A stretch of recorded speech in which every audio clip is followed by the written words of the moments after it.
نعرہ لگاتے ہیں ہم اہل سنت، تاج شریعت تاج شریعت۔ زید یہ کہتا ہے کہ سیدی اعلیٰ حضرت نور اللہ تعالی منقدہ کو نہیں ماننے سے بندہ کافر نہیں ہوتا۔ مفتی صاحب قبلہ سے عرض ہے کہ وضاحت کے ساتھ ارشاد فرمائیں کیا یہ صحیح ہے؟ نہیں ماننے سے کیا مراد ہے؟ اگر اعلیٰ حضرت کی شخصیت کو نہیں مانتا تو یہ نہیں کہیں گے کہ وہ کافر ہو گیا، لیکن اعلیٰ حضرت نے جو بدعقیدوں کے خلاف فتاوے دیے ہیں اور ان کی کفری عبارتوں پر اعلیٰ حضرت نے جو ان کی تکفیر کی ہے، ان عبارتوں کو جاننے کے بعد بھی اگر اعلیٰ حضرت کے فتوے کو نہیں مانے گا تب کفر آئے گا۔ اب یہ کہ اعلیٰ حضرت کو نہیں مانتا، سوال یہ ہے کہ کیوں نہیں مانتا؟ اعلیٰ حضرت سے کیا دشمنی ہے اسے؟ اعلیٰ حضرت اس کا کیا بگاڑا ہے؟ ہو سکتا ہے یہی بگاڑا ہے کہ اس کے جو اپنے تھے، قریبی تھے، ان کو کافر کہہ دیا۔ بھئی دیکھا جائے ڈیپ میں جا کر کے تو جو لوگ بھی اعلیٰ حضرت سے اگر بغض رکھتے ہیں تو اس کی وجہ یہی ہے کہ اعلیٰ حضرت نے جتنے بھی بدعقید کسی کو چھوڑا نہیں۔ شیعوں کا، رافضیوں کا رد کیا، شیعوں کا رد کیا، قادیانیوں کا رد کیا، اور وبائیوں کا رد کیا، بہائیوں کا رد کیا، وہابیوں کا رد کیا، غیر مقلدوں کا رد کیا۔ یہ حلق سے نہیں اتر رہا ان لوگوں کے کہ اعلیٰ حضرت کو مانیں گے تو سب ماننا پڑے گا۔ اب یہی ماننا نہیں ہے تو اعلیٰ حضرت کے فتاوے سے اگر اختلاف ہے، وہ فتاوے کہ جو اعلیٰ حضرت نے ان کی کفری عبارتوں کی بنیاد پر دیے، وہ عبارتیں بالکل صریح ہیں کفریہ، کفر میں کفریہ عبارتیں بالکل صریح کفر ہیں۔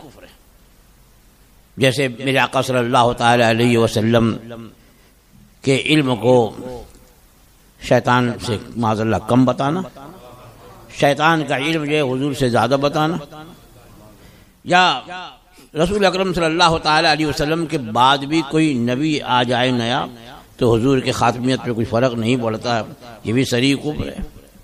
یا یہ کہ میرے آقا صلی اللہ تعالی علیہ وسلم کے علم کو، علم غیب کو، یا سرکار کے علم کو پاگلوں سے، جانوروں سے کے علم سے تشبیہ دیا، یہ صریح کفر ہے۔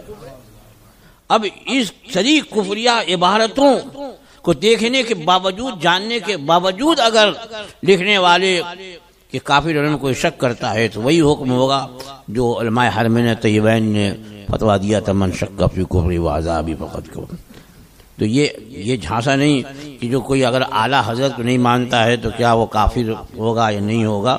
اعلیٰ حضرت کی بات مت کرو، اعلیٰ حضرت کے فتوے کی بات کرو۔ بھئی اعلیٰ حضرت کے اگر فتوے کو مانتا ہے تو اعلیٰ حضرت کو مانتا ہے،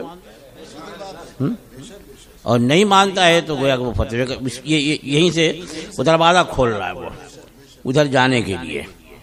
ہاں یہ دروازہ اعلیٰ حضرت کا ہی انکار کر دو، اعلیٰ حضرت کے علم کا، اعلیٰ حضرت کی فضیلت کا، اعلیٰ حضرت کے تفوق فی الفقہ کا، اعلیٰ حضرت جیسا صدیوں ادھر کئی صدی تک فقیہ نہیں ہوا، کوئی ایسا عالم نہیں پیدا ہوا، کوئی ایسا مسلک کا مبلغ نہیں پیدا ہوا، یہ ان سب کا انکار کرتے جاؤ تاکہ اعلیٰ حضرت کے فتوے کی اہمیت کو کم کر دو۔ یہی سازش چل رہی ہے۔ تو وہ اعلیٰ حضرت کا کیا بگاڑ سکیں گے؟ چاند کا تھوکا اپنے منہ پہ آئے گا، اعلیٰ حضرت کا کیا بگاڑیں گے وہ؟ اعلیٰ حضرت تو ڈال دی قلب میں عظمت مصطفیٰ، اور یہ وہ کلام ہے، اب کس نے لکھا یہ تو مجھے پتا نہیں۔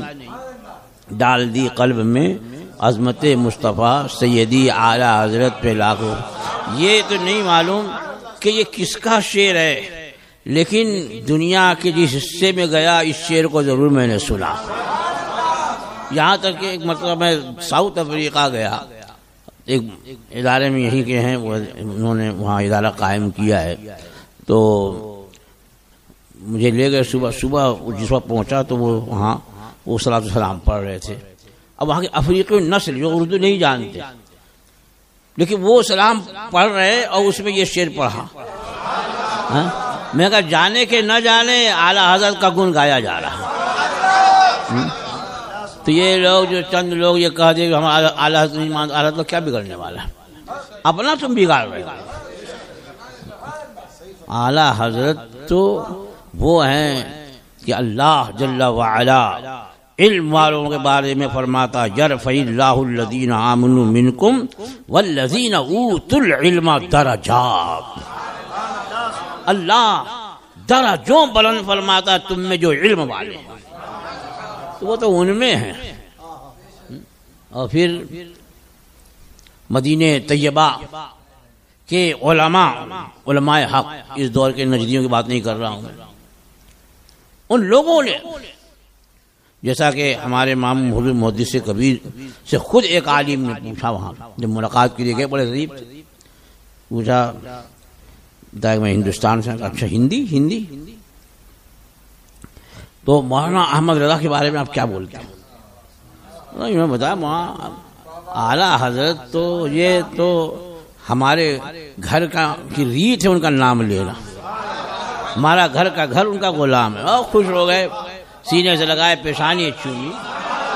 اور فرمایا میرے بزرگوں نے کہا جب کوئی ہندوستان سے آئے تو اس کے سامنے اعلیٰ حضرت کا نام لو. اگر دیکھو کہ چہرے پہ بشاشت ہے، اعلیٰ حضرت کا نام سن کر کے خوشی کے آثار ہے، سمجھ لو کہ یہ اہل حق سے ہے. اور اگر کبیدگی کے آثار دیکھو، چہرے پہ کبیدگی کے آثار دیکھو، سمجھ لو کہ یہ اہل حق سے نہیں ہے، اہل بدعت سے. یہ پہچان بتائی ہے. اب تم جو ہے اعلیٰ حضرت کو نہ مان کر کے اپنی پہچان بتا رہے. اللہ کا فضل ہے کہ اللہ جل وعلا نے ہمیں اعلیٰ حضرت کی محبت بھی عطا فرمائی، ان کا مسلک بھی عطا فرمایا.